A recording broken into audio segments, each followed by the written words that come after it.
মাশাআল্লাহ, মাশাআল্লাহ। চারিদিকের কি সুন্দর একটি পরিবেশ। নিরিবিলি এবং কোনো মানুষ-জনুষ বা কেউ নেই। চারিদিকটার পরিবেশটা এত সুন্দর দৃশ্য, যা দেখলে মনোমুগ্ধকর হয়ে যায়।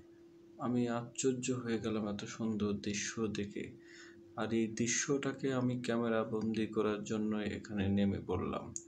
চারিদিকের আকাশের এত সুন্দর ভিউ এবং নিচে আমাদের ধানের চারাগুলো চারিদিকে সবুজ শ্যামল হয়ে উঠেছে। চারিদিকের পরিবেশটা এত মনোমুগ্ধকর করে গড়ে উঠেছে। আর যে রাস্তাটি আপনি দেখতে পাচ্ছেন, আমি দাঁড়িয়ে আছি বাংলাদেশে। আর এই রাস্তাটি পুরোটাই হলো ধান ক্ষেতের পাশ দিয়ে। এটা হলো ইন্ডিয়া রাস্তা। আর সামনে যে গাছপালা দেখতে পাচ্ছেন, এরা হলো ইন্ডিয়ার প্রায় 10 থেকে 15টি ঘর বাড়ি নিয়ে একটি গ্রাম। আর এই গ্রামেরটা আপনি তার কাটার এই পাশে পড়ে যাওয়ার কারণে লোকজন এখানে বসবাস করে। তারা ইন্ডিয়াতেও যেতে পারে এবং বাংলাদেশের মধ্যেও আসতে পারে। তাদের দুই দিকের সুযোগ সুবিধায় তারা ভোগ করতে পারে।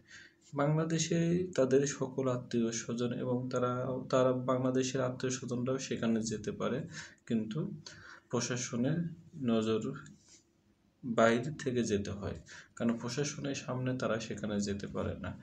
কিন্তু দেখেন আকাশটার পরিবেশটা কত সুন্দর, কত মনোমুগ্ধকর, কত চিরচেনা এই সৌন্দর্য নীলাভূমি। আমার সোনার বাংলা, আমি তোমায় ভালোবাসি।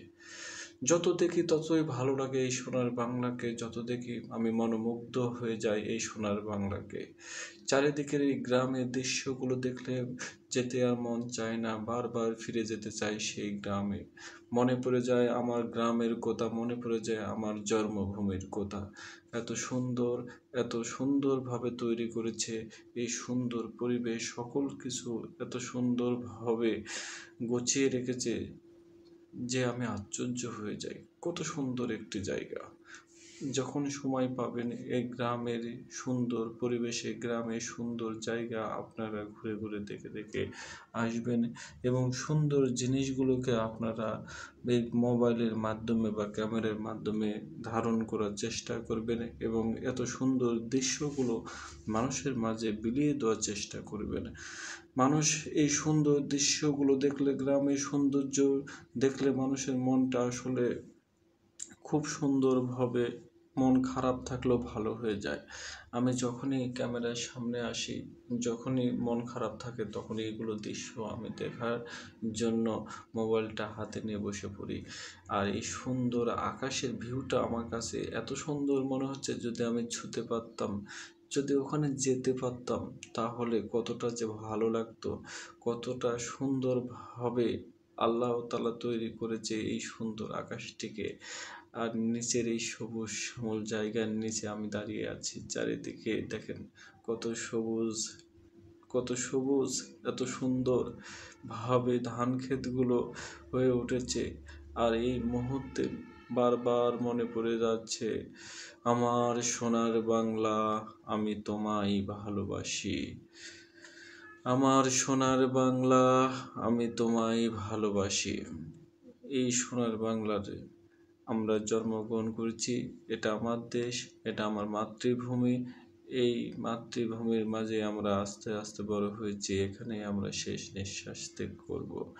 তো আজকে এই পর্যন্তই। ভালো থাকবেন, পরবর্তীতে আবার দেখা হবে। যদি এই সুন্দর দৃশ্যগুলো আপনাদেরকে ভালো লেগে থাকে, এই সুন্দর পরিবেশটা যদি আপনাদেরকে ভালো লাগে থাকে, এই সুন্দর আকাশের ভিউ এবং গ্রামের পরিবেশটা যদি আপনাদের কাছে ভালো লাগে থাকে, তাহলে আপনারা কোথায় থেকে দেখছেন, কোন জেলা থেকে দেখছেন, এবং আমাদেরকে সেটা কমেন্ট করে জানাবেন। পরবর্তীতে আরও নতুন নতুন ভিডিও নিয়ে আপনাদের সামনে হাজির হব। পরবর্তীতে আবার দেখা হবে। আজকে এই পর্যন্তই। ভালো থাকবেন, সুস্থ থাকবেন। খোদা হাফেজ।